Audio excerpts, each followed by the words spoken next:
S Gaikwad या YouTube चॅनलवर आपले स्वागत आहे।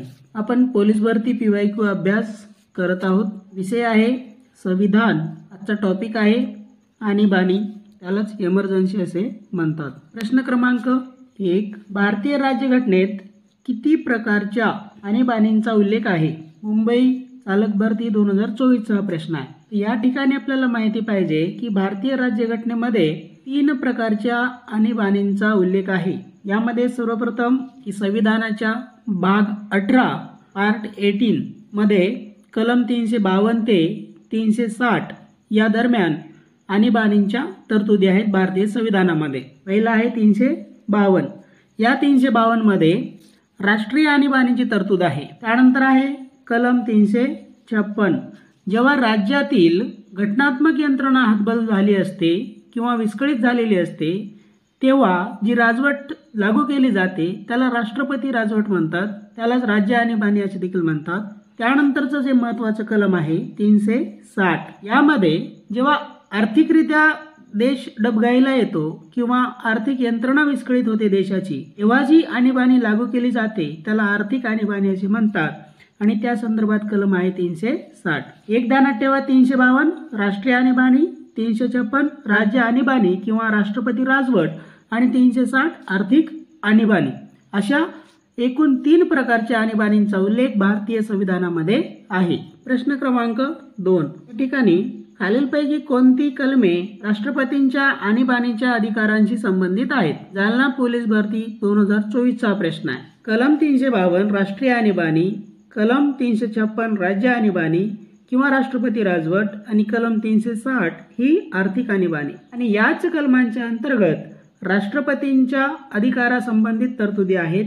म्हणून या प्रश्नाचे योग्य उत्तर येतं पर्याय क्रमांक 1। या ठिकाणी बाकी पर्यायाबद्दल आपल्याला माहिती पाहिजे। कलम 163 काय म्हणतं? तर राज्यपालांना मदत करण्यासाठी आणि सल्ला देण्यासाठी एक मंत्री परिषद असेल, मंत्रिमंडळ असेल, आणि कलम 164 मध्ये मंत्र्यांसंदर्भात, राज्याच्या मंत्र्यांसंदर्भामध्ये इतर तरतुदी संदर्भात तरतूद आहे कलम 164 मध्ये, आणि कलम 165 ही राज्याचा जे काही महाधिवक्ता असतो त्याच्या संदर्भामध्ये कलम 165 मध्ये तरतूद आहे। त्यानंतर ध्यानात ठेवायचं कलम आहे महत्वाचं 368। संविधानाच्या भाग 20 मध्ये जे कलम 368 आहे संविधानामध्ये दुरुस्ती करण्यासंदर्भामध्ये आहे, त्याला घटना दुरुस्तीचं कलम असे देखील म्हणतात।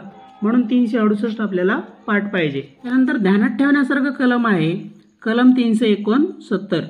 यामध्ये 369 माहीत नसलं तरी चालेल, परंतु कलम 369 हे आपल्याला माहिती पाहिजे। हे कलम आहे GST संदर्भामध्ये किंवा वस्तू व सेवा करा संदर्भामध्ये कलम, हे कलम 369 हे आहे, हे आपल्याला पाठ पाहिजे। या ठिकाणी दुसरं महत्त्वाचं कलम ध्यानात ठेवण्यासारखं आहे कलम 370। कलम 370 मध्ये जम्मू काश्मीरसाठी विशेष दर्जा होता, जो 2019 ला रद्द करून जम्मू काश्मीरचा विशेष दर्जा रद्द केला आणि त्याला राज्याचा दर्जा काढून घेऊन केंद्रशासित प्रदेशामध्ये तब्दील करण्यात आलं। त्यानंतर कलम 371 आपल्याला माहिती पाहिजे। या कलम 371 मध्ये महाराष्ट्र व गुजरात या राज्यांसंदर्भामध्ये विशेष तरतुदींचा संदर्भात या कलम आहे, हे आपल्याला माहिती पाहिजे।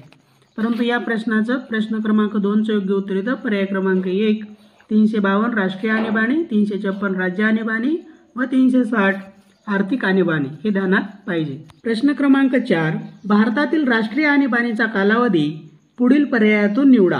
हा मीरा भाईंदर चालक भरती 2023 चा प्रश्न आहे। तर आपल्याला माहिती पाहिजे की राष्ट्रीय आणीबाणीचा महत्त्वाचा जो कालावधी होता 25 जून 1975 ला आणीबाणी लागू करण्यात आली होती। तेव्हाचे पंतप्रधान होत्या श्रीमती इंदिरा गांधीजी होत्या, आणि त्यांनी आपत्काल जो काही लागू केला होता 25 जून 1975 ला लागू केला होता, आणि तो पुढे चालून 21 मार्च 1977 पर्यंत लागू होती ती आणीबाणी।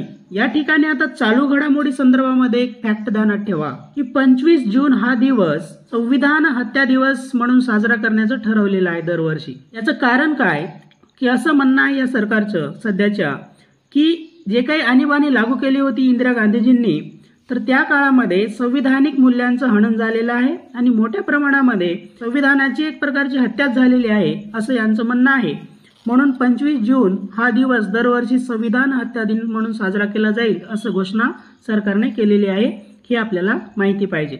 आणि या प्रश्नाचे योग्य उत्तर येतं पर्याय क्रमांक 1. राष्ट्रीय आणीबाणीचा कालावधी हा 25 जून 1975 पासून 21 मार्च 1977 पर्यंतचा होता, हे आपल्याला माहिती पाहिजे. प्रश्न क्रमांक 3 मागे सुटला होता. प्रश्न क्रमांक 3. भारतीय राज्यघटनेनुसार कोणत्या परिस्थितीत आणीबाणी लागू करता येत नाही? चंद्रपूर पोलीस भरती 2023 चा प्रश्न आहे. तर आपण पहिल्या प्रश्नामध्ये पण बघितलं होतं की 3 प्रकारची आणीबाणी असते. एक असते राष्ट्रीय आणीबाणी कलम 352.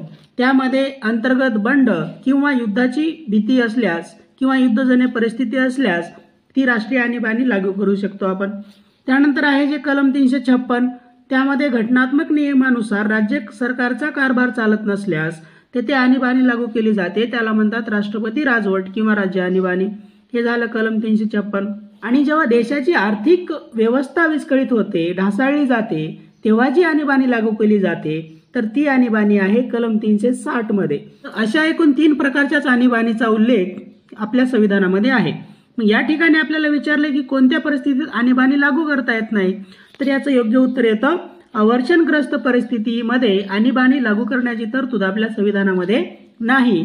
म्हणून या प्रश्नाचं योग्य उत्तर येतं पर्याय क्रमांक 4. प्रश्न क्रमांक 5. भारतीय संविधानातील कलम 352 हे कशाशी संबंधित आहे? भंडारा चालक पोलीस भरती 2021 चा प्रश्न आहे. या प्रश्नाचं योग्य उत्तर येतं पर्याय क्रमांक 1. राष्ट्रीय आणीबाणीची तरतूद कलम 352 मध्ये आहे. आर्थिक आणीबाणी 360. त्यानंतर जम्मू काश्मीरच्या निर्मिती संदर्भामध्ये विशेष दर्जा संदर्भामध्ये कलम 370 होता, आपल्याला माहिती पाहिजे. अशा प्रकारे आपण आणीबाणीच्या संदर्भामध्ये एकूण 5 प्रश्न होते, त्यांचं आपण सविस्तर विश्लेषण केलेलं आहे. आपले चॅनल आहे SS गायकवाड नावाचे. YouTube चॅनल, टेलिग्राम चॅनल व व्हॉट्सअप चॅनल आहे. आपण तेथे जोडले जाल अशी अपेक्षा करतो. धन्यवाद.